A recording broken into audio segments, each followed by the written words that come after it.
bossing. Dami nakatambay dito sa TLC Park. Ayan, lalo na pag morning. Tapos mo mag-jogging, mag-walking, tambay-tambay ka muna dito, papainit. Si bossing, nagpapainit si bossing.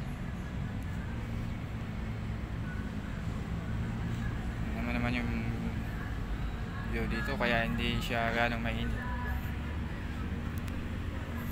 Yan, pwede kang tumambay dito, maraming upuan niya nakailira hanggang doon sa dulo. Yan.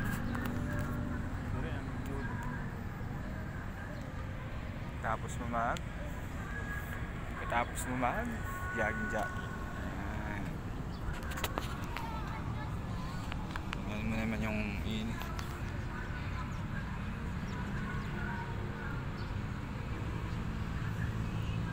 maraming kabataan na lumarating. Galing yan mag laro sa kabila.